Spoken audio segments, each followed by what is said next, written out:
Bien, el día de hoy iniciaremos con el tercer tema, que se refiere al estado actual de cumplimiento de los objetivos del desarrollo del milenio de la ONU y retos por cumplir.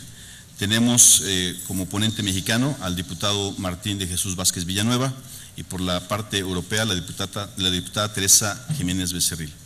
Vamos a darle ahora el uso de la palabra al diputado y la misma dinámica del día de ayer. Una vez que los dos concluyan, podemos entrar a un diálogo sobre el tema que se ha descrito. Adelante, diputado, tiene el uso de la palabra. Muchas gracias, distinguidos integrantes del Parlamento Europeo que conforman esta delegación Unión Europea-México, señores presidentes de la Unión Europea, Teresa Jiménez Becerril, así como señor senador Rabindranath. Quiero, compañeros legisladores mexicanos que están aquí presentes, no puede ser mayor la importancia de tener esta reunión, este encuentro, en este año 2015, en el cual prácticamente es el parteaguas de todo lo que significan los objetivos de desarrollo del milenio. O sea, es un buen año, es un buen punto de encuentro y es un punto también de referencia para los próximos tiempos. Señor embajador Juan José Gómez Camacho, titular de la Misión de México ante la Unión Europea, yo quiero iniciar esta exposición también felicitando de que esté con nosotros Teresa Jiménez Becerril y tenga ese nombramiento de presidenta de la delegación del Parlamento Europeo en esta comisión mixta.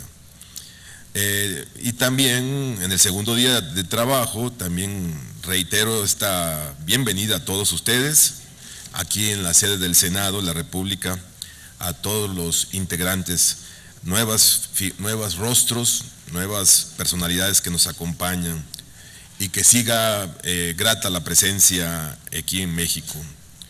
Mi participación acerca de los objetivos de desarrollo del milenio la voy a dividir en 3 secciones. La primera, sintetizará los avances que México ha registrado en los 8 objetivos a partir de su implementación en el año 2000. En la segunda parte abordaré el estado de las negociaciones de la Agenda de Desarrollo post-15. Y por último, comentaré algunas reflexiones finales sobre cómo el diálogo parlamentario podría contribuir a la implementación de los objetivos de la Agenda post-15. Para entrar en materia, me gustaría brevemente recordar que fue el 13 de septiembre del 2000, durante el 55º periodo de sesiones de la Asamblea General, cuando jefes de Estado y de Gobierno de los países que integran la comunidad internacional se reunieron en el seno de las Naciones Unidas en Nueva York para aprobar la Declaración del Milenio. Dicha declaración se tradujo en un impulso al más alto nivel con el compromiso de reducir los niveles de extrema pobreza en el mundo, además de establecer una serie de objetivos sujetos a un plazo de 15 años, conocidos como los Objetivos de Desarrollo del Milenio. En dicho documento, los líderes del mundo se comprometieron a reducir a la mitad para el año 2015, para este año, el porcentaje de habitantes del planeta cuyos ingresos fuesen inferiores a $1 por día y el de las personas que padezcan hambre. Igualmente, para esta misma fecha, reducir a la mitad el porcentaje de personas que carezcan de acceso a agua potable o que no puedan costearlo. Velar porque para este mismo año, 2015, los niños y las niñas de todo el mundo puedan terminar un ciclo completo de enseñanza primaria y porque tanto las niñas como los niños tengan igual acceso a todos los niveles de enseñanza. Haber reducido para este mismo año la mortalidad materna en 3/4 partes y la mortalidad de los niños menores de 5 años en 2/3 partes. Haber detenido y comenzado a reducir la propagación del VIH-Sida, el flagelo del paludismo y otras enfermedades graves que afligen a la humanidad. Prestar especial asistencia a los niños huérfanos por causa de VIH-Sida. Promover la igualdad entre los sexos y la autonomía de la mujer como medios eficaces de combatir la pobreza, el hambre y las enfermedades y de estimular un desarrollo verdaderamente sostenible. Elaborar y aplicar estrategias que proporcionen a los jóvenes de todo el mundo la posibilidad real de encontrar un trabajo digno y productivo. Los 189 países que suscribieron la Declaración del Milenio coincidimos en que el principal desafío que enfrentaban las naciones del mundo era conseguir que el proceso de globalización se convirtiera en una fuerza positiva. Se tenía el reto de lograr que sus beneficios se distribuyeran de forma equitativa, con el fin de abatir la desigualdad económica y social que acechaban y siguen acechando a un mundo cada vez más interconectado. En este sentido, se vuelve pertinente preguntarnos cuáles han sido los avances que los gobiernos y las sociedades de nuestros países han registrado en cada uno de los compromisos mencionados.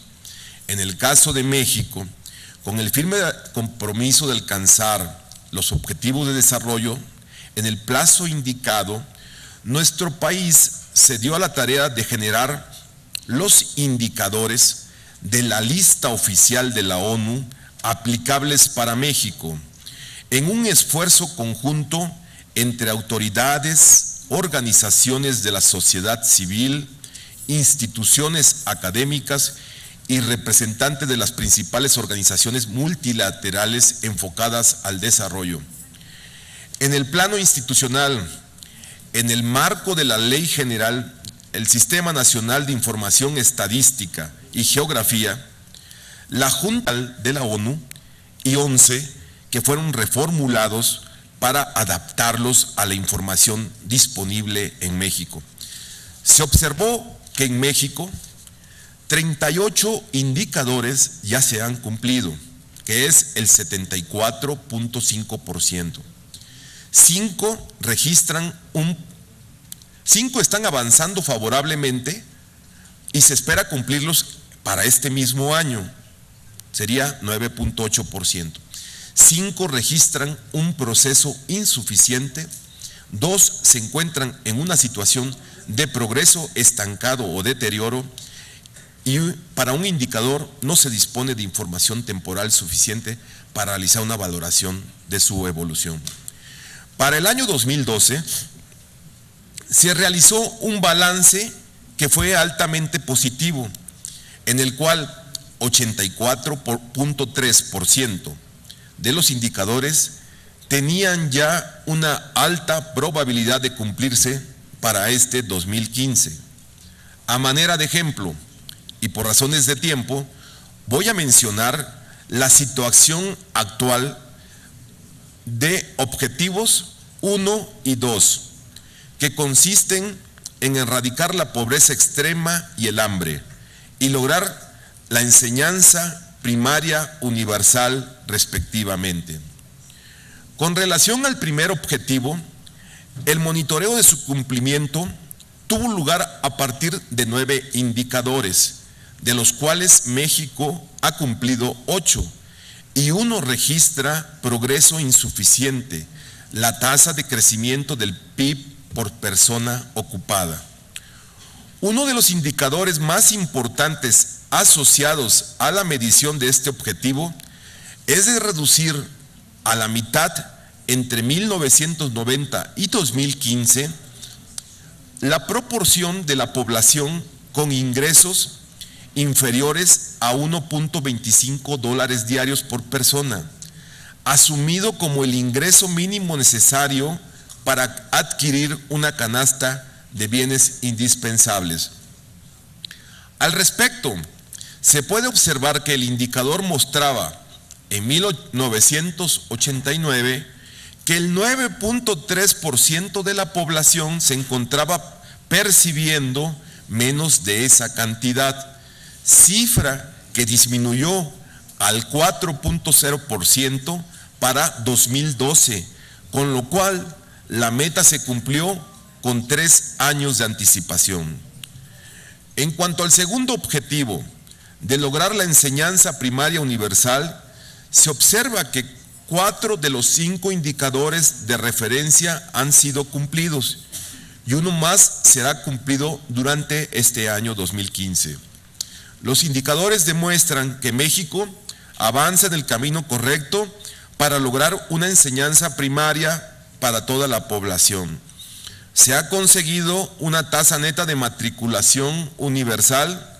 La proporción de alumnos que comienzan el primer grado y llegan al sexto grado de enseñanza primaria supera el 96% y la tasa de alfabetización es ya cercana al 100% para la población de 15 a 24 años. Compañeras y compañeros legisladores, a pesar de los avances positivos registrados por México en los dos objetivos mencionados en los últimos años, existen retos importantes para nuestro país. Por ejemplo, uno de los principales desafíos en los próximos años para erradicar la pobreza extrema y el hambre será la consolidación de los puentes entre la política económica y la política social. Las condiciones de bienestar de la población mexicana no podrán mejorarse sin cambios económicos profundos que propicien el incremento de la productividad, la inversión, la generación de más empleos formales y de mejor calidad, así como el aumento del salario real y de manera sostenida. En este sentido, las reformas estructurales en el ámbito laboral y en el ámbito fiscal propuestas por el titular del Ejecutivo Federal y aprobadas por el Congreso mexicano el año pasado están enfocados a enfrentar dichos retos. Una vez mencionados los avances registrados por mi país, pasaré a comentar brevemente la participación de México en la Agenda de Desarrollo post-15 a partir de este año. Como lo mencioné al principio de esta intervención, la Declaración del Milenio estableció como plazo límite para la consecución de estos objetivos de desarrollo este año. En virtud de que la fecha se acercaba rápidamente, la comunidad internacional puso manos a la obra para asegurar una agenda de desarrollo sostenible posterior al 2015. En esta línea, a principios del 2013, el secretario general de las Naciones Unidas, Ban Ki-moon, firme en su convicción por apoyar los esfuerzos internacionales, conformó grupos de trabajo, entre los que destacan el panel de expertos internacionales, denominado Grupo de Alto Nivel de Personas Eminentes, integrado por 27 miembros y copresidido por los presidentes de Indonesia y Liberia y el primer ministro del Reino Unido. En mayo de 2014, el año pasado, el grupo de alto nivel presentó su informe, Una nueva alianza mundial, erradicar la pobreza extrema y transformar las economías mediante el desarrollo sostenible, el cual contiene una serie de recomendaciones para la comunidad internacional inspiradas en una visión global. Erradicar la pobreza extrema de la faz de la tierra para el año 2030 y conseguir un desarrollo sostenible. Dentro de las recomendaciones de este grupo de alto nivel, señala que la agenda post-15 es una agenda universal y necesita impulsar 5 grandes cambios. 1. No dejar a nadie atrás. Después de 2015, debemos de pasar de reducir a terminar con la pobreza extrema en todas sus formas. Debemos asegurarnos que ninguna persona, independientemente de etnicidad, género, geografía, discapacidad, raza u otro estatus, se le nieguen derechos humanos universales y oportunidades económicas básicas. 2. Colocar el desarrollo sostenible en el centro. Por 20 años, la comunidad internacional ha aspirado a integrar las dimensiones sociales, económicas y medioambientales de la sostenibilidad, pero ningún país ha podido lograr esto. Debemos de actuar ahora para parar con el paso alarmante del cambio climático y con la degradación del medio ambiente, que plantean amenazas nunca antes vistas para la humanidad. Debemos lograr más inclusión social. Este es el desafío universal para cada país y para cada persona del mundo. 3. Transformar las economías para empleos y crecimiento inclusivo. Hacemos un llamado significativo hacia adelante, en oportunidades económicas y hacia una transformación económica profunda para finalizar con la pobreza extrema y mejorar los medios de subsistencia. Esto significa un cambio rápido hacia patrones sostenibles de consumo y producción, empleando la innovación, las tecnologías y el potencial de negocios privados de crear más valor e impulsar el crecimiento sostenible e inclusivo. 4. Construir paz e instituciones eficaces, abiertas y responsables para todos. La protección ante el miedo, el conflicto y la violencia es el derecho humano más fundamental y la base esencial para la construcción de sociedades pacíficas y prósperas. Al mismo tiempo, las personas de todo el mundo esperan que sus gobiernos sean honestos, responsables y receptivos a sus necesidades. Por eso hacemos un llamado para un cambio fundamental para reconocer la paz y el buen gobierno como un elemento esencial para el bienestar y no como una opción extra. 5. Forjar una nueva alianza mundial, un nuevo espíritu de solidaridad, cooperación y responsabilidad mutua debe respaldar la agenda post-15. Una nueva alianza deberá estar basada en una comprensión mutua de nuestra humanidad compartida, apoyando así el respeto mutuo y el beneficio mutuo en un mundo de contracción. Esta alianza deberá incluir más actores, personas viviendo en pobreza, aquellos con discapacidades, mujeres, sociedad civil, comunidades indígenas y locales, grupos tradicionalmente marginados, instituciones multilaterales, gobiernos locales y nacionales, comunidad empresarial, academia y filantropía privada. Además de los 5 cambios sugeridos por el grupo de alto nivel, se han sumado 11 temas en la agenda del desarrollo post-15: desigualdades, salud, educación, crecimiento y empleo, sostenibilidad ambiental, gobernabilidad, conflicto y fragilidad, dinámica poblacional, hambre, seguridad alimentaria, nutricional, energía y agua.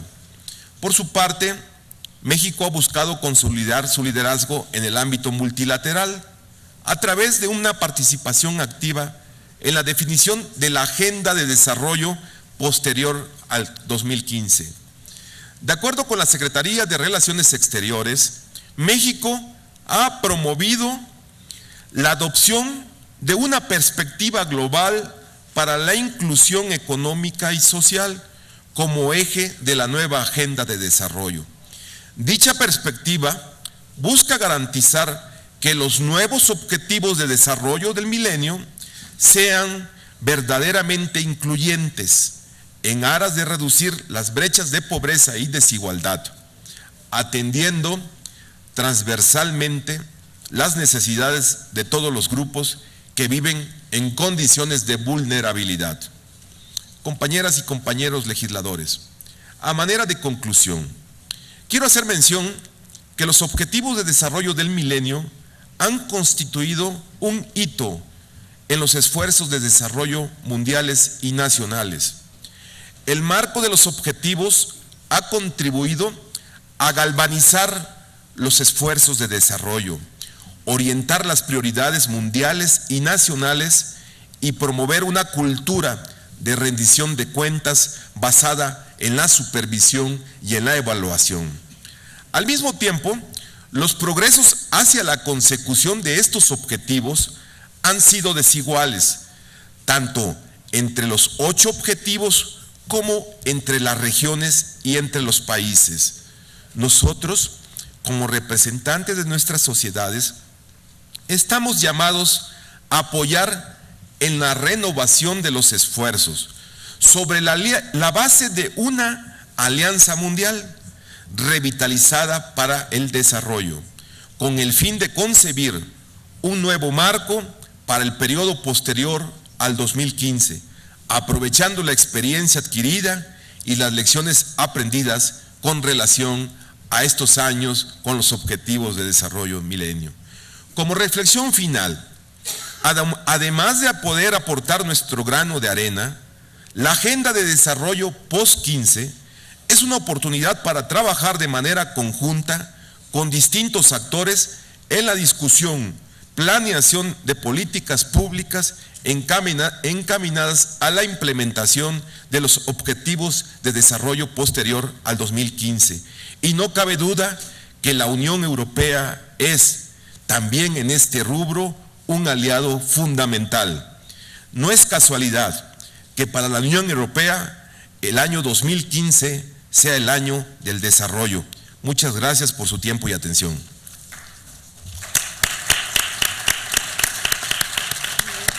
Muchísimas gracias al diputado Martín de Jesús Vázquez por su exposición. Vamos ahora a dar el uso de la palabra a la diputada Teresa Jiménez Becerril, copresidenta de esta comisión. Muchísimas gracias, Rabín. Muchas gracias, Rabín Bernat, senador. Muchas gracias, senador. Quería saludar al embajador Juan José, a los senadores y diputados que nos acompañan, también a todos los diputados europeos, agradecerles que estén con nosotros hasta el último momento, porque ahora vienen otros, detrás de esta ponencia viene una ponencia de cambio climático también muy interesante. Y también saludar a los universitarios que nos acompañan del estado de Morelos, ¿no? Muchas gracias por estar con nosotros. Bueno, quería explicar un poco que en la Declaración del Milenio hace 14 años se plasmó una visión audaz y se establecieron metas concretas para mejorar las condiciones de vida de la gente y para salvar la vida de las personas afectadas por enfermedades y el hambre. Los objetivos del desarrollo del milenio, consecuencia de dicha declaración, han sido un elemento central para la coordinación y la racionalización de la ayuda internacional, al establecer objetivos, metas y compromisos concretos. Se han conseguido logros importantes en todos los frentes y en algunos casos se ha alcanzado mucho antes de llegar al 2015.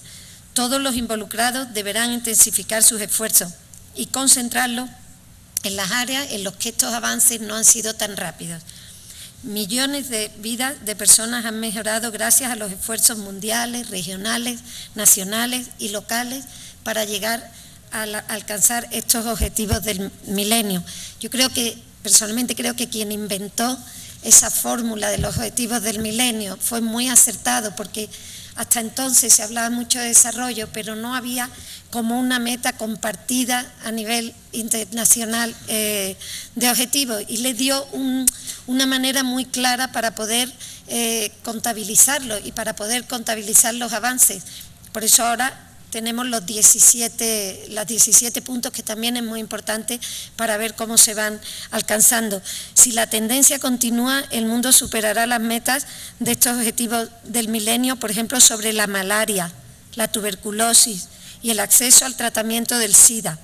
Y la meta del hambre parece menos, combatir al hambre parece menos lejana.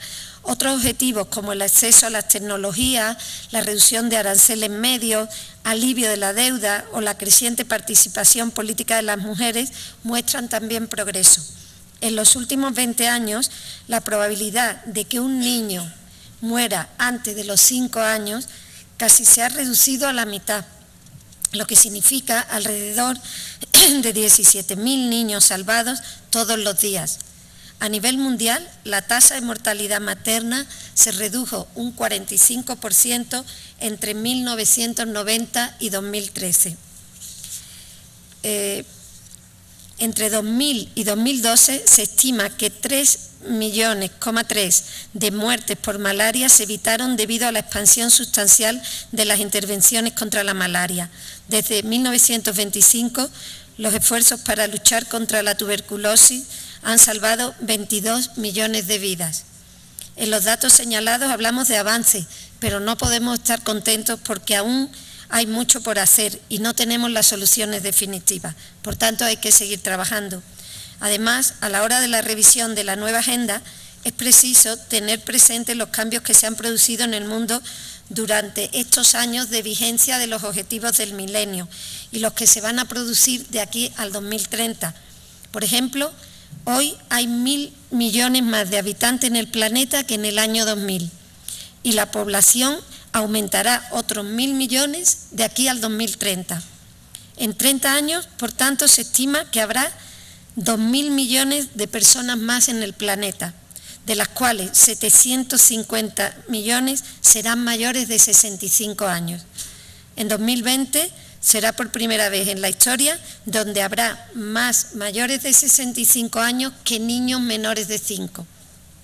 Hay también, cambiando y refiriéndome a otro punto, hay también actualmente nuevos actores internacionales cuyo papel como donante se tiene que ver acentuado. También han cambiado, yo no voy a hablar tanto de México porque ha hablado el ponente de la parte mexicana, pero México ahora mismo es un país considerado de renta media que está en equilibrio, digamos, ha entrado en un mayor equilibrio con la Unión Europea, porque ya no recibe los fondos como los recibía anteriormente. Aún así, sí recibe muchos fondos internacionales y también concretamente fondos de la Unión Europea que podemos, si quieren, luego alguien tiene interés, pues se pueden explicar en más profundidad, pero por darle algunos datos, un total de 80 millones de euros han sido distribuidos en 90 proyectos en México que llegan a más de 600 comunidades de los estados mexicanos.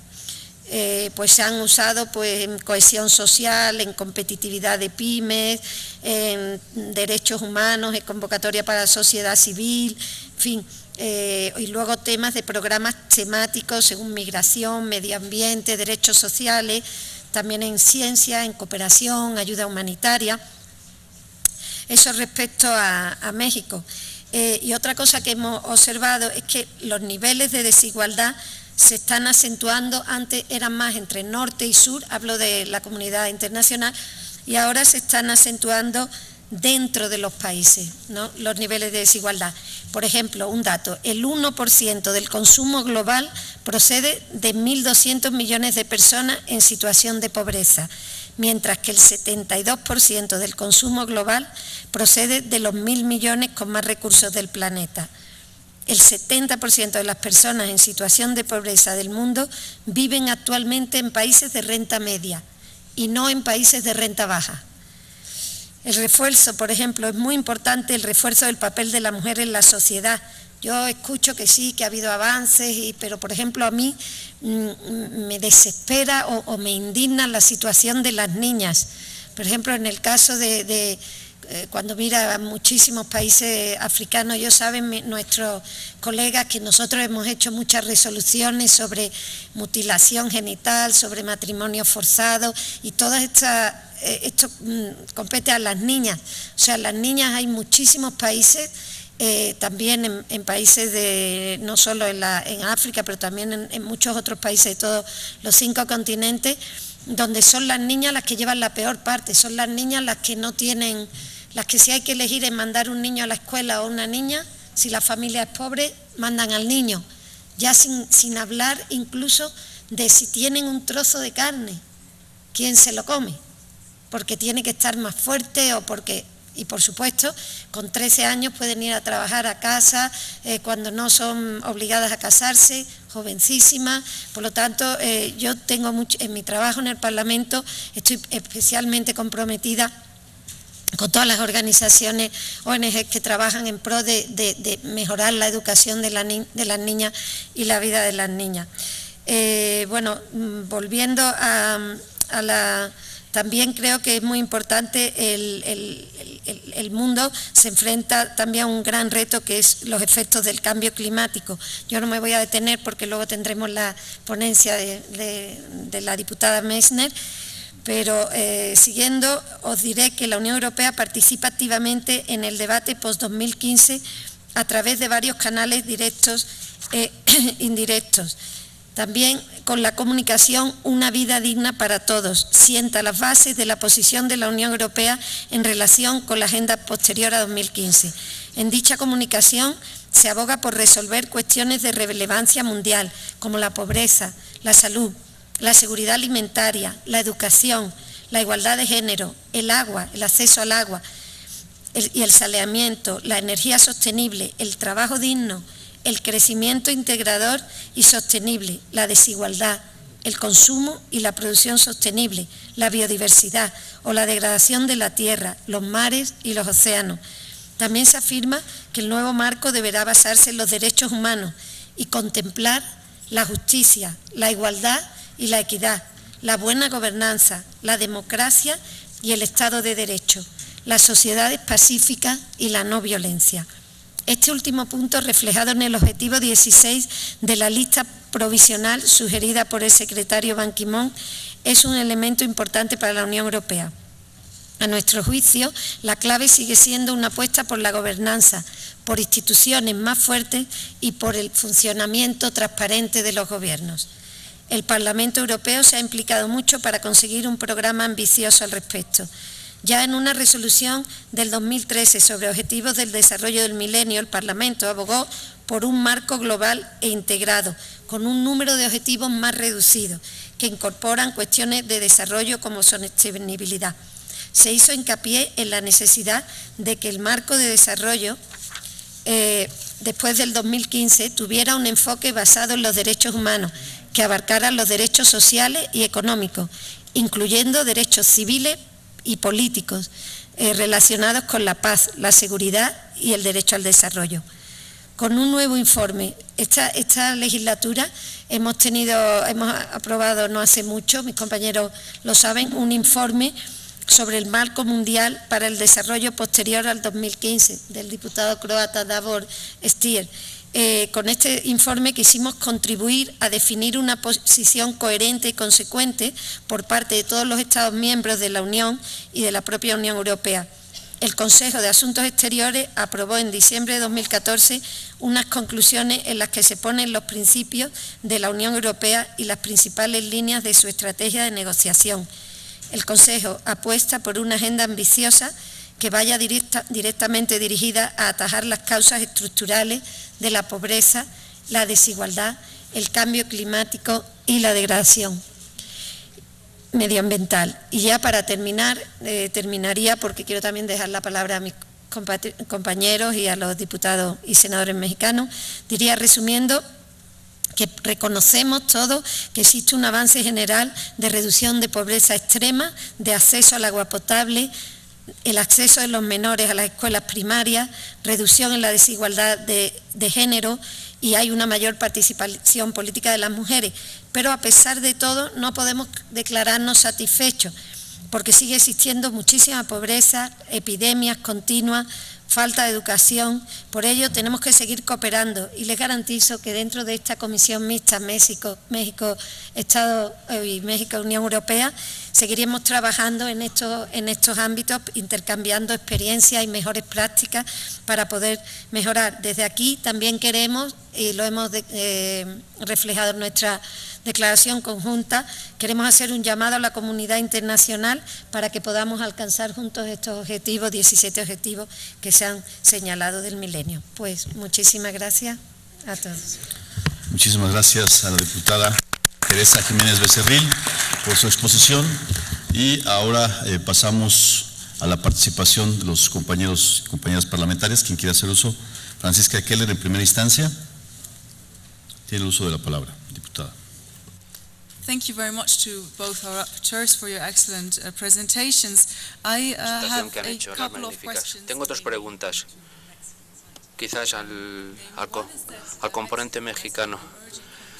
México es un país emergente y tiene mucho que hacer, o ya está haciendo mucho, en la colaboración sur-sur. Y me pregunto si podrían explicarnos cuál es su visión sobre cómo podría incrementarse la colaboración sur-sur, al ser un país emergente. En Europa también se habla mucho de que un país puede ser rico, pero si hay muchas diferencias dentro de la sociedad, mucha desigualdad, es muy difícil corregir las cosas, sacar a la gente de la pobreza, y puede haber un país rico con muchos pobres. ¿Tienen ustedes experiencia en la materia? El copresidente también resaltó la importancia de las mujeres en el desarrollo, y no lo voy a tratar, pero sí quiero hablar de esto. Los derechos de los pueblos indígenas. También tenemos en Europa problemas. En Europa, por ejemplo, los esquimales, los soros en Alemania, por ejemplo, los serbos y también los esquimales en Suecia y Noruega, también amenazados por compañías madereras que amenazan sus recursos naturales, los serbios. Hay minorías de ese tipo. En Oaxaca también, en México también hay minorías, lo sabemos. Hay muchas dificultades con nuestros pueblos indígenas. ¿Podrían explicarnos algo de la situación? Muchísimas gracias. Muchísimas gracias a la diputada Keller por su intervención. Ahora daremos uso de la palabra. Hemos tomado nota de la pregunta y ahora damos uso de la palabra a... La palabra al señor Moisa. Gracias, señor Mann. Tú tienes ahí, ¿no? Of our rapporteurs for their very comprehensive presentations. But naturally my curiosity goes more to the bits that I know less. Más aquello que conozco menos. Me gustaría entender un poco mejor en qué medida los objetivos del desarrollo del milenio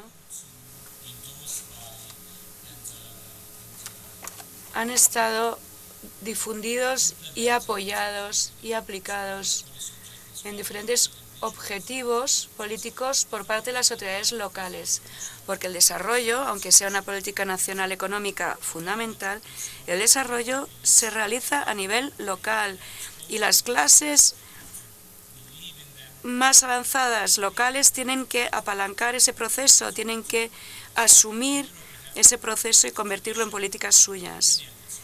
En la comisión tenemos gente muy brillante también, que conoce mucho sobre el desarrollo regional, rural, etcétera, pero se sabe que luego hay que aplicarlo sobre el terreno y que hay que sincronizar eso con las políticas macroeconómicas europeas. ¿En qué medida se da esto aquí en relación con los objetivos del milenio y del desarrollo de la política económica aquí en México? Muchas gracias al diputado Moisa. Tiene ahora el uso de la palabra el diputado Tomás Mann. Herzlichen Dank der sehr qualifizierten Darstellung Gracias por esta exposición tan bien fundada y cualificada de ambos ponentes. Celebro que podamos aprovechar esta oportunidad para decir que tenemos un objetivo del milenio que tenemos que aprobar y que desde entonces, como dice usted, hay una cultura de rendición de cuentas. Es decir, no solo queremos formular objetivos, sino verificar que se hayan cumplido esas promesas.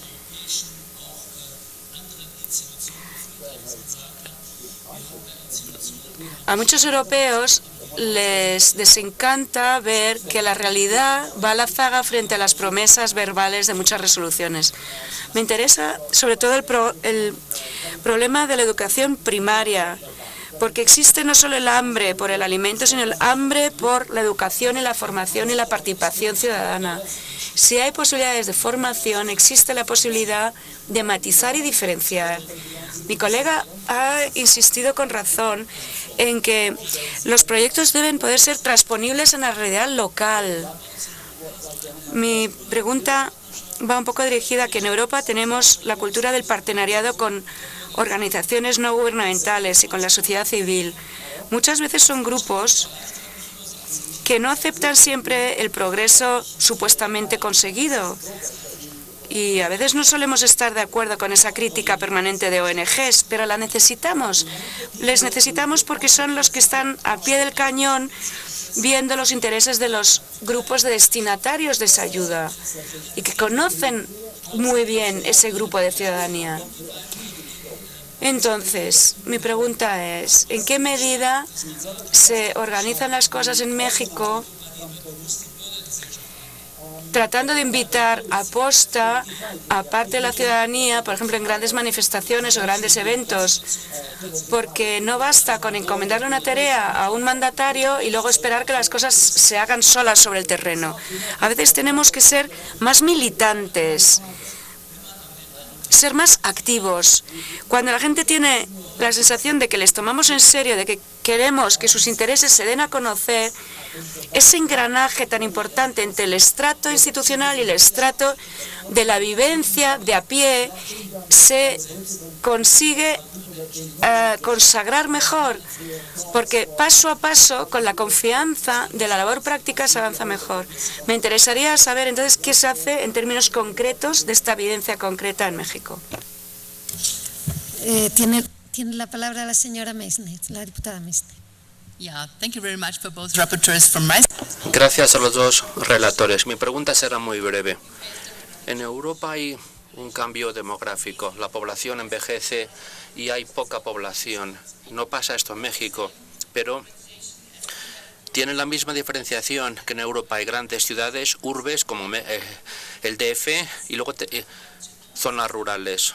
Yo vengo del campo, vengo de una provincia rural en Alemania, y hay un éxodo rural y a la gente se va de los campos y de los pueblos porque ya no hay infraestructura. Cuesta mucho para la poca gente que sigue viviendo allí. Sus programas futuros para megaciudades o para urbes o centros urbanos diferencian mucho entre la ciudad y el campo a la hora de asignar recursos. Gracias. ¿Tienen en cuenta este cambio?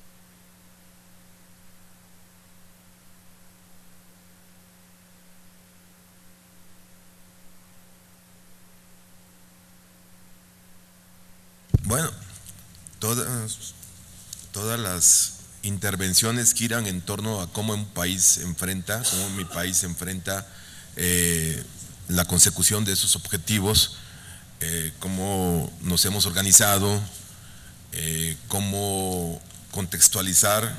Voy a hablar un poco y dando respuesta a los que han intervenido, tanto a la diputada Keller como al diputado Moisy, como al diputado Thomas Mann, así como a la diputada Meissner. Voy a hablar de casos concretos, ¿sí? Vamos a situar a México en el 2000, cuando hay una transición política. ¿Sí? Entra un nuevo gobierno, un nuevo régimen, y 12 años han pasado de dos gobiernos de alternancia, 12 años, y llevamos a partir del 12, 3 años de una segunda alternancia. ¿Cuál es el común denominador en todos estos esfuerzos de objetivos de desarrollo? Es un solo frente, son políticas de Estado prácticamente que se han implementado en México, al margen de partidos y al margen de colores. Se han creado estrategias muy concretas para el desarrollo regional, para la participación de la diputada Keller. ¿Cómo le hacen? Como hablaba yo en mi intervención, han sido desiguales los 8 objetivos en regiones desiguales, en estados desiguales y en mismos países en regiones desiguales. Usted conoce muy bien mi entidad, Oaxaca, mi estado. Se puede hablar de un Oaxaca con rezagos, Chiapas, Guerrero, a estados con otros niveles de crecimiento, indicadores de mayor desarrollo, como los estados del norte. Entonces ahí es la forma en cómo ha sido el enfoque de la política con un criterio de desarrollo regional. Caso concreto, ¿cómo batimos? Voy a hablar del ejemplo de muerte materna y voy a hablar de la muerte del niño menores de 5 años, que son dos de los objetivos del tema de la salud de la madre y del niño. El Estado mexicano se organiza a través de un Consejo Nacional de Salud, en donde convergen las autoridades sanitarias, convergen las autoridades locales sanitarias, convergen todas las instituciones de salud, y de manera periódica, como prioridad, se trazó de ir cumpliendo con los objetivos de desarrollo del milenio en ese tema concreto como un indicador determinante es inadmisible hoy en día en unas sociedades de que aún exista el flagelo de la muerte de una mujer por causas relacionadas con el embarazo, el parto o el puerperio. Es inadmisible. Ese es el umbral, prácticamente marca la desigualdad. Entonces, si se enfoca pues con un criterio de gobernanza en el cual todos deben participar para que podamos llegar al 2015 con estos resultados que he anunciado, que he comentado, que he descrito, de que hemos cumplido, que nos falta todavía un pequeño tramo por cumplir, pero fue seguimiento de acuerdos en todos los niveles, tratando de que fuera el ejercicio, el resultado, un ejercicio de gobernanza institucional democrática, el tema para ambos casos, muerte materna y muerte del niño menores de 5 años, y ahí están los resultados. En el tema indígena, pues se crean instituciones, se crean leyes, la Cámara de Diputados hace su parte, las reformas constitucionales, la creación de instituciones, la Comisión para el Desarrollo de los Pueblos Indígenas, más presupuesto, más trato a las regiones del sur, sureste.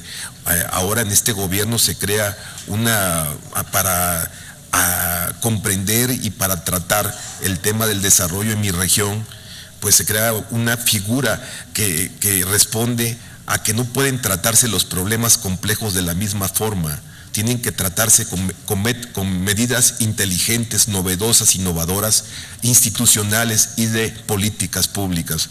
Por lo tanto, se crea la comisión de alto nivel por parte del Ejecutivo para tratar la zona, atender la zona de frontera sur-sureste, en el caso, y que comprende básicamente muchas zonas indígenas. En el caso también de una política que también se ve reflejada con resultados exitosos en el tema de los objetivos, es el caso del agua potable. Yo fui presidente municipal, como muchos de los legisladores fueron autoridades municipales. Quiero decirles que cuando se define una prioridad en el presupuesto de los municipios, es en el tema del agua potable y alcantarillado. O sea, eso es una prioridad. ¿Por qué? Porque tenemos que remontar el rezago en temas de agua limpia, y en tema de agua entubada, y en temas del manejo del agua de los residuos.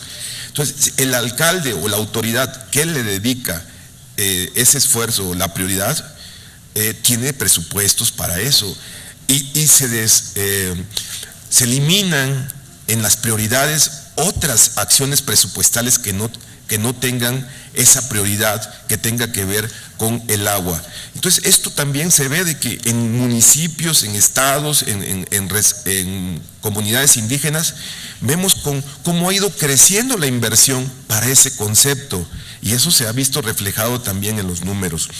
Le quiero comentar que en el caso de la forma en cómo la reflexión del diputado Mann sobre cómo nos organizamos también para ver el caso de la educación, por ejemplo, la educación primaria.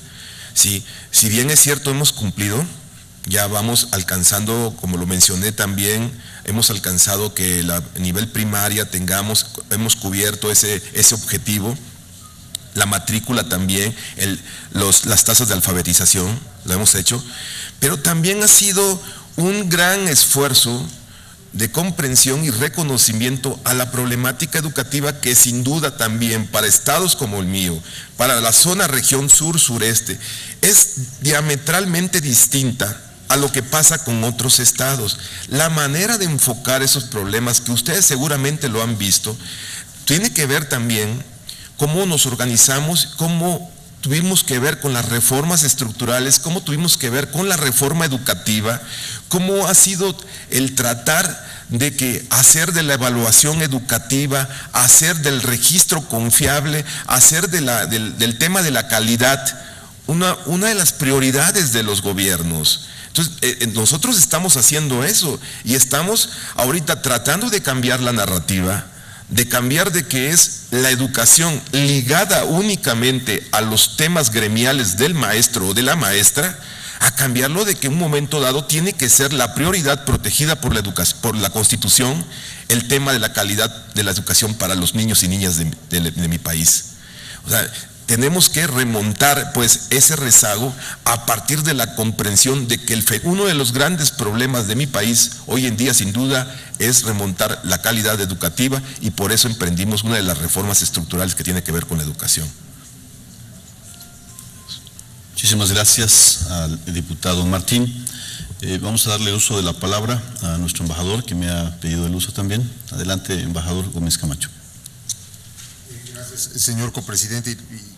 Le aprecio mucho que permitan que haga algunos comentarios sin intrometerme en asuntos del legislativo. Dos o tres comentarios que quizás podrían ayudar a responder algunas de las preguntas que se han hecho, particularmente de la distinguida diputada Keller, en complemento de lo que acaba de mencionar el señor diputado. Efectivamente, México, es una muy buena pregunta la de México, el papel de México como nación emergente en la cooperación sur-sur. Esa es una tarea que la diplomacia mexicana ha venido desarrollando con cada vez mayor intensidad en los últimos años, como un enfoque central de nuestra gestión diplomática, y que de hecho es lo que inspira en buena medida la creación hace pocos años de la Agencia Mexicana de Cooperación Internacional para el Desarrollo.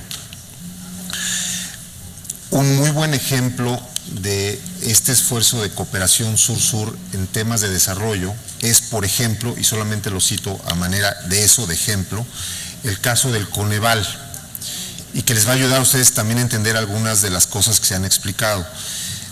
El Coneval es una de las instituciones de Estado autónomas en México que tiene la responsabilidad de medir y evaluar la pobreza en nuestro país y el impacto de la política pública respecto de la pobreza.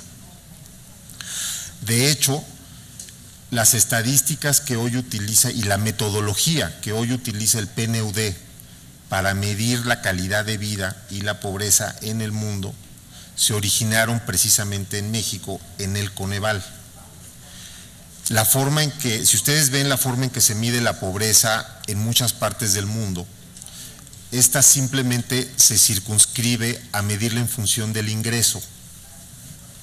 Entonces se dice si tal porcentaje de la población gana menos de $1 al día o gana más de $1 al día, y en función de eso se determina cuál es el porcentaje de pobreza que se experimenta.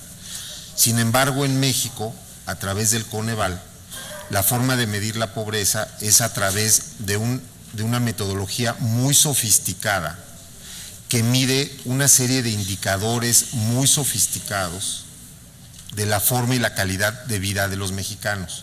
Si viven, qué tipo de casa, si tienen qué tipo de techo, qué tipo de suelo, a qué tipo de servicios tienen acceso o no, cuáles son la infraestructura que les permite, de la que están rodeadas sus comunidades, el acceso al agua potable, en qué forma, etcétera, etcétera.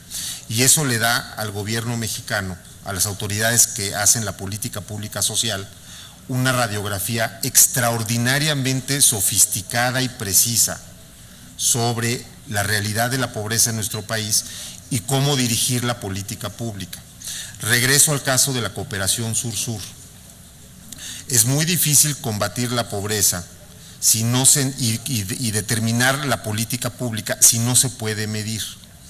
A través de la Agencia Mexicana de Cooperación, el gobierno mexicano ha estado trabajando con algunos países africanos para ayudarles a desarrollar instituciones nacionales que les permitan utilizar metodología como la nuestra para poder evaluar su situación de pobreza real y cómo definir política social o política pública que pueda tener un gran impacto. Como ese ejemplo, que es un buen ejemplo de cooperación sur-sur y la capacidad mexicana para otorgarla, hay muchos otros. Y si hablamos de la modernización del acuerdo global, precisamente en el capítulo de cooperación, en donde no solamente estamos tratando de, o vamos a hacer desarrollar una relación mucho más horizontal de la que teníamos, un objetivo central es la llamada cooperación triangular. y es la cooperación triangular que va a ser, cuando menos en la aportación de la parte mexicana, justamente la cooperación sur-sur, en donde México en algunos nichos, por distintas razones, tiene más capacidad que la Unión Europea de ofrecer este tipo de cooperación. En el tema indígena, ese es un gran tema, señores copresidentes, y lo explico en 2 segundos. México ha sido uno de los promotores más importantes a nivel internacional en el debate global sobre el derecho de los pueblos indígenas. De hecho, fue México quien, al final, después de muchos años de una discusión muy polarizada en Naciones Unidas, logra la adopción de la Declaración Universal de los Derechos de los Pueblos Indígenas. Uno de los grandes avances de esa declaración es el llamado derecho a la consulta, precisamente para el desarrollo de infraestructuras o de proyectos como los que mencionaba la diputada Keller, que para ser desarrollados tomen en cuenta de manera muy seria la opinión de las comunidades indígenas que van a ser o afectadas o beneficiadas por estos proyectos. Hoy en México los proyectos de infraestructura importantes, algunos de ellos en el sector energético que son de una gran magnitud, algunos en el estado de Oaxaca, otros en el estado precisamente de Guerrero, se están desarrollando con proyectos de consulta indígena muy interesantes. Estamos desarrollando todavía la metodología porque es muy compleja, cómo se puede hacer, son temas muy sensibles, pero se está avanzando mucho y la verdad de las cosas es que hay ya resultados absolutamente extraordinarios. Muchas gracias, señores copresidentes. Muchas gracias al embajador Gómez Camacho. Vamos ahora a darle el uso de la palabra a la senadora Blanca Alcalá. Gracias, presidentes. Simplemente para complementar lo que de manera muy exacta ha señalado el embajador en relación con los programas que en materia de cohesión social, de inclusión social, se vienen realizando en nuestro país. Como seguramente nuestros colegas conocen, desde hace varios años se viene realizando un programa de transferencias monetarias que venía acompañado además de algunos otros esquemas de apoyo o de condiciones de cómo mejorar los aspectos de salud, los aspectos de educación en la población de extrema pobreza en nuestro país. Un programa que inicialmente se conoció como Solidaridad, poco después se transformó en lo que conocíamos como Oportunidades y de manera reciente ha sido transformado en el programa Prospera. Lo traigo a colación porque incluso ha sido estudiado por Naciones Unidas, por el propio PNUD, como un mecanismo exitoso de cómo ir mejorando las condiciones de las familias que se encuentran en extrema pobreza. De manera reciente hemos además dado pasos significativos en el órgano que puede medir la pobreza en nuestro país y en ese sentido hoy ya tiene autonomía constitucional. Es un órgano que además sus propios consejeros son electos por el Senado de la República, serán electos por la Cámara de Diputados, con la participación de las 2/3 partes, seguramente propuestos por distintas instancias académicas, con el propósito de que no solamente sea gente conocedora, sino gente que vaya más allá de cualquier influencia para que las metodologías que están aplicando son las metodologías que le den la garantía de la información que estamos utilizando para el ejercicio de políticas públicas. Simplemente algunos datos de lo que implica este programa hoy de Prospera y que en los últimos años ha permitido, por ejemplo, que en las localidades de nuestro país se haya frenado las condiciones de carencia en muchas de estas familias, sobre todo porque los datos del último reporte analizan, por ejemplo, que se ha disminuido el rezago educativo de un 20 a un 19%, la carencia de la calidad de vivienda de un 15 a 13%, la carencia de la alimentación de un 24 a 23%, los accesos a los servicios de salud de un 29 a 21%, cosa que va incluso muy de la mano con cómo ir avanzando en los objetivos del milenio. Y terminaría diciendo, muchos de estos incluso por un programa que se diseñó desde la administración anterior y que se le conoce como Seguro Popular para darle un mínimo de cobertura a la población mexicana en todo el país en cuanto a acceso a servicios médicos. Finalmente, les diría que de manera reciente, ya estando al frente el presidente Enrique Peña Nieto, decidió que junto con la transformación del programa de oportunidades pobreza prospera, se diseñara lo que se ha conocido como el programa de una cruzada contra el hambre, sobre todo para poder atender lo que se conoce como pobreza alimentaria, una de las carencias que mide precisamente el tema de la marginación y de la vulnerabilidad. Y en ese sentido, es importante destacar que esta cruzada hay dos elementos que son significativos para poder ir ascendiendo con mejores indicadores. La primera, que por primera vez se incorporaron algunos municipios urbanos del país. Y esto porque definitivamente con frecuencia eran en estos municipios donde encontrábamos grandes concentraciones de población y también de contrastes entre los que tienen más recursos y los que se encuentran en condiciones de menores ingresos, lo que se conoce como el círculo de la pobreza urbana. Hoy el programa ha incorporado ya a muchos de los municipios del país que tienen las mayores concentraciones de población para poder efectivamente también hacer en ellos una atención focalizada al respecto.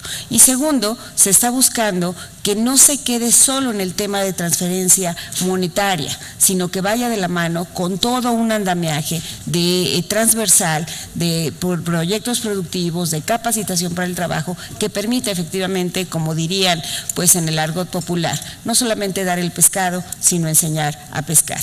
El componente de atención a la población de género ha sido muy significativo porque a través de la incorporación de las mujeres estamos buscando darle este énfasis cualitativo que permita obtener mejores resultados frente al mercado y frente a la globalización de la que tampoco podemos sentirnos ausentes. Los últimos años, si había dos elementos que habían impactado para los temas de pobreza, había sido el incremento de los precios de los alimentos que en México y en el mundo existían y por supuesto la ausencia de generar mayores oportunidades de empleo formal.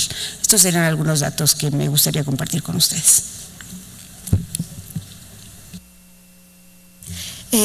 Yo iba a contestar muy sucintamente al diputado Moisa sobre cuando ha hablado de si las ayudas llegan a las administraciones locales. Me imagino que son los diputados mexicanos y senadores los que tienen más argumentos, conocen mejor el tema de primera mano, pero hay unos documentos que están a disposición y también los puedo proporcionar a todos los diputados que acerca de la cooperación bilateral, temática y regional de la Comisión Europea con México, donde están pormenorizados todos los proyectos, las cantidades, y la mayoría son proyectos que como dije antes, que afecta, por ejemplo, a 600 comunidades de diferentes estados, y son proyectos muy concretos que van a comunidades, sobre seguridad, sobre derechos humanos, sobre educación de niñas, sobre todo tipo de, son muchísimos y no lo vamos, pero muchos de ellos que afectan a inmigración, medio ambiente, cohesión social, la mayoría están dedicados, y los OGEA, que los estaba ojeando también ahora mismo, están dedicados a la cohesión social, y es muy muy interesante, y creo que lo deberíamos, si es posible, compartir y estudiar y ver y hacerle un seguimiento para ver en qué momento y cómo se han desarrollado. Y ya para terminar, porque ya nos hemos pasado de tiempo, daría la palabra al senador Rabindranath Salazar para que termine este panel. Gracias. Muchísimas gracias, diputada Teresa. Me gustaría solamente agregar sobre la participación del diputado Moisa y de la diputada Maysa un par de informaciones que creo que son muy, muy importantes y que complementan la participación de mis compañeros senadoras y senadores. Tenemos en México todavía grandes diferencias. El tema de la pobreza, sobre todo, se encuentra focalizada en la región del sur-sureste de nuestro país. Hablamos de Chiapas, de Oaxaca, de Guerrero, donde hay la mayor cantidad de necesidad todavía, donde se está generando un esfuerzo en específico para esta región. Tan es así que en el propio Senado de la República se generó una comisión especial. Es decir, existe una serie de comisiones ordinarias y cada vez que hay un cambio de legislatura, si hay la necesidad, se crean algunas comisiones para poder atender problemas específicos. En esta legislatura se creó la Comisión Especial Sur-Sureste, precisamente para poder atender en específico a estos estados en esta región, y está obviamente integrada por senadores que son precisamente de esta región, de Oaxaca, de Chiapas, de Guerrero, en fin. El diputado Moisa comentaba que cómo se hace llegar o cómo hay una coordinación con el municipio, por ejemplo. Hay acuerdos de coordinación que existen y que cada gobierno que llega va cambiando de acuerdo a su propia óptica, a su propia visión, así como también diversos proyectos sociales. Le llaman Progresa, le llaman Prospera, le cambian el nombre, pero el fin es el mismo. Son programas de apoyo en salud, en educación, en techos, en vivienda, etcétera, etcétera. Sin embargo, yo les decía hace un momento, hay grandes diferencias. ¿A qué voy? A que hay, por ejemplo, gobiernos a nivel local, a nivel municipal o a nivel estatal, que también tienen sus propios proyectos, sus propios programas. Es decir, existen proyectos federales, estatales y municipales. Pero no podemos comparar, por ejemplo, un municipio de Monterrey o de Puebla con uno de los 570 que están en Oaxaca. En muchas ocasiones el ingreso propio que tienen los municipios es bajísimo. Las más de las veces dependen en más de un 90-95% de las participaciones estatales, es decir, de lo que les dé el gobierno federal. Y hay municipios, hay localidades muy ricas, donde el gran porcentaje de las obras y los proyectos lo hacen con recursos propios. Un ejemplo muy claro de esto es la propia Ciudad de México como estado. La Ciudad de México es la ciudad que a nivel no solo del país, sino de toda Latinoamérica, es la ciudad con más proyectos de desarrollo social que existe. Tiene una cantidad de proyectos muy grande, pero ¿qué es lo que pasa? Pues hay una alta concentración, es una de las ciudades, la ciudad más grande del mundo, pues evidentemente que hay un desbalanceo muy grande. Prácticamente del ingreso a nivel nacional, el 80% se concentra en la federación, el 20% restante se va a estados y municipios, y de ese 20%, solamente el 4% es para las entidades locales. Realmente es poco el recurso con el que se cuenta para tanta y tanta necesidad. Sin embargo, el gobierno, y hay que reconocerlo, ha estado implementando programas, y aquí voy a complementar un poco la respuesta que se le daba a la diputada Meissner, donde se están tomando en cuenta no solamente también los municipios más apartados o más pobres, sino también los círculos de pobreza que existen en las ciudades. Yo le pongo, por ejemplo, mi estado. Yo reclamé, cuando me enteré, hay un proyecto que se llama Cruzada contra el Hambre, y para el caso de Morelos, que es mi estado, nosotros tenemos 33 municipios. Cuando yo reviso qué municipios estaban viendo beneficiados, resulta que es Cuernavaca, que es la capital. Yo dije, bueno, ¿por qué no el recurso se va a Huituco, a Los Altos, a alguna otra parte donde desde mi punto de vista era mucho más necesario? Y así se lo hice saber a la secretaria. Me dan un análisis, un estudio donde también se detectaron colonias también con alta marginación muy pobres. Y dentro de la ciudad son círculos de pobreza, que en muchas ocasiones, por atender necesidades bajas, muy necesarias o muy focalizadas, se descuidan. Entonces está tratando de equilibrar, lo cual veo bien, y bueno, sirvió el reclamo porque después incluyeron a otros municipios de mi estado también. Y bueno, hasta ahí lo dejaría, pero yo quisiera plantearles ahora a ustedes una pregunta.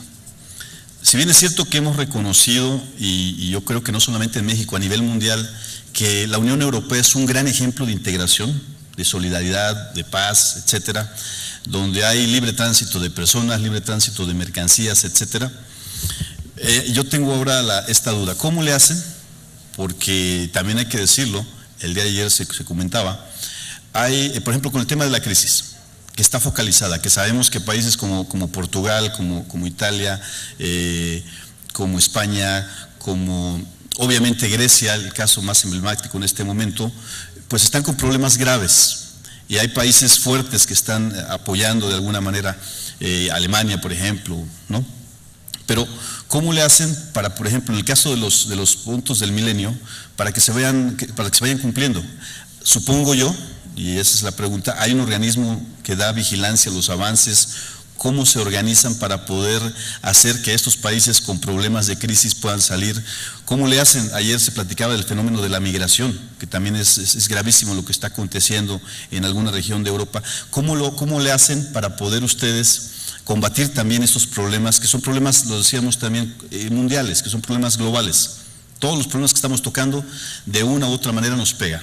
Entonces, ¿cómo lo hacen para poder coordinar adecuadamente en esta integración que tienen como países? Porque obviamente existen los parlamentos por país y existe el gran parlamento que agrupa a las 28 naciones. Me gustaría que alguien pudiera comentarme sobre este tema. Muchas gracias.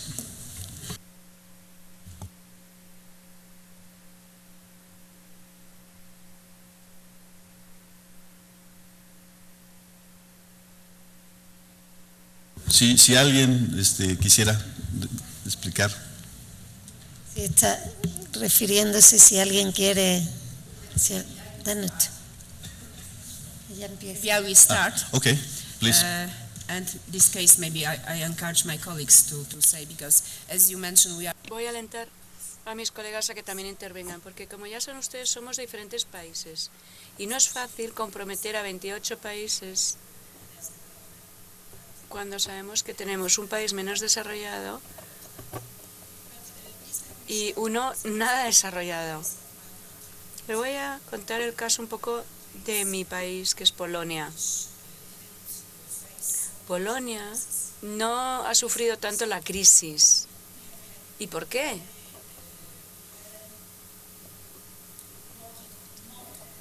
Porque teníamos un motor laboral muy potente. Es decir, en Polonia teníamos un impulso laboral impresionante que no pudimos frenar durante la crisis. Polonia se benefició previamente ya de fondos estructurales europeos y ya había inversiones en marcha antes de que empezara la crisis. Y entonces, cuando la crisis ya se puso en marcha, nosotros ya teníamos una serie de inversiones en curso que no frenaron. Y entonces seguimos en esa dinámica laboral y superamos la crisis sin tanto sufrimiento.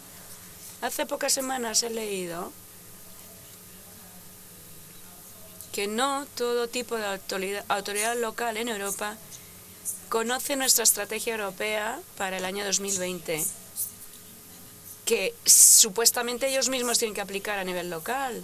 ¿Y por qué no lo conocen? Porque si no tienen fondos estructurales, no tienen costumbre de pedir subvenciones y no conocen la maquinaria.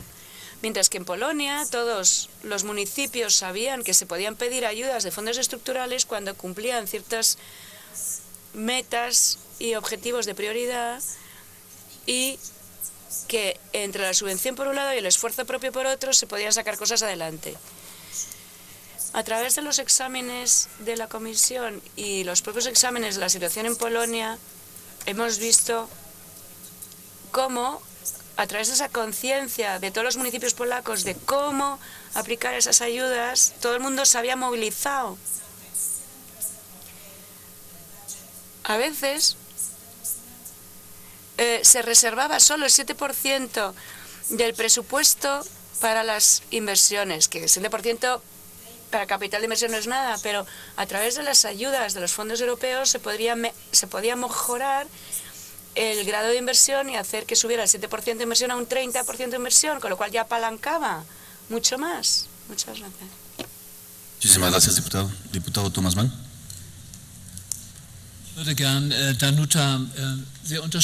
Quiero respaldar a Danuta por un par de informaciones adicionales.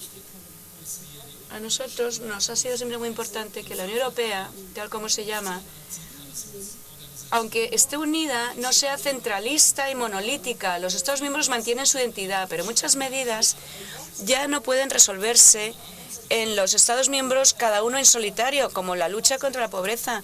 En algunos países tenemos un paro juvenil que raya en el 50% y en otros países no hay paro juvenil porque las estructuras son diferentes.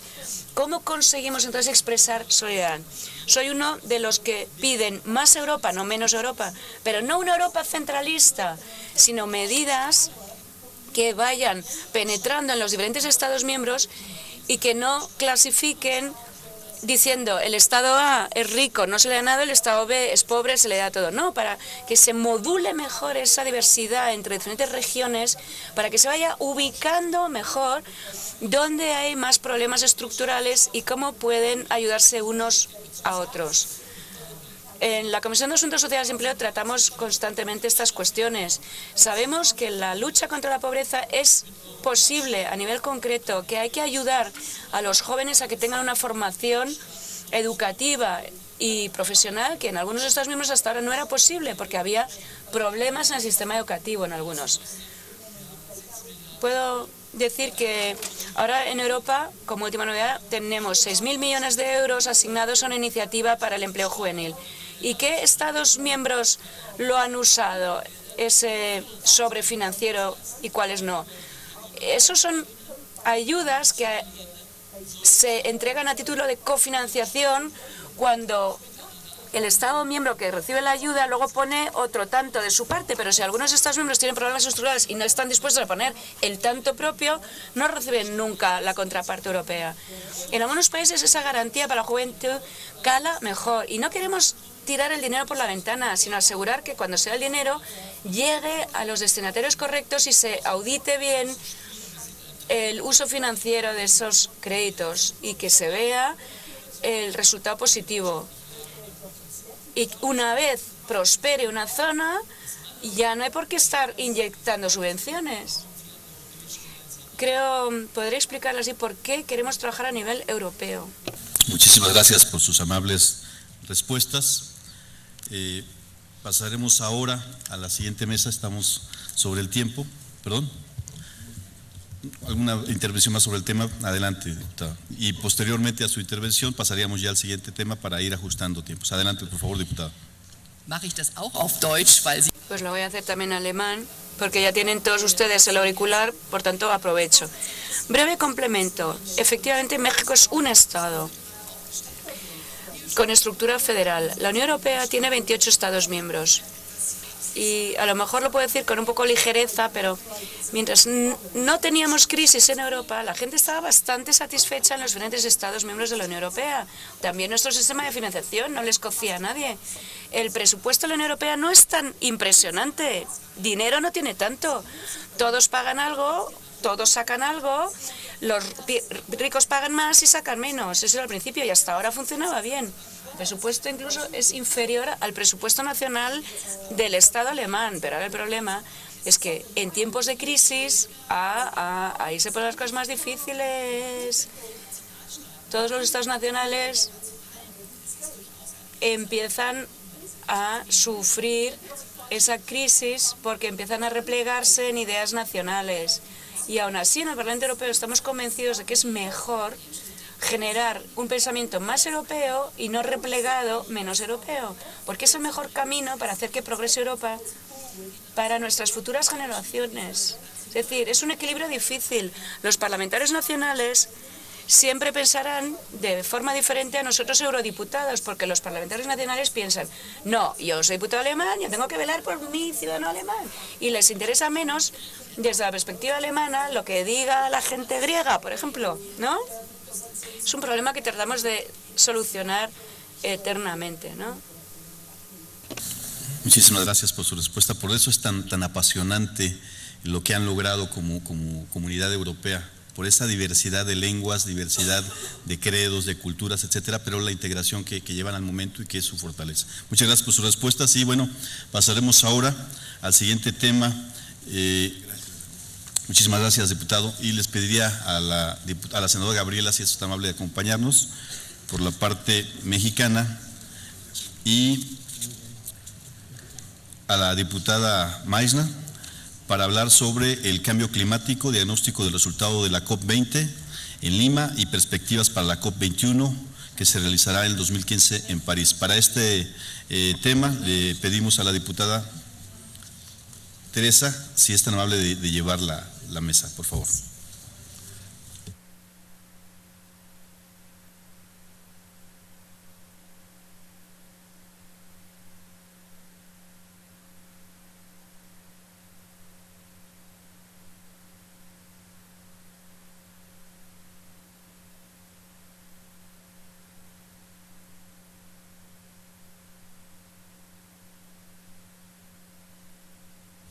Bueno.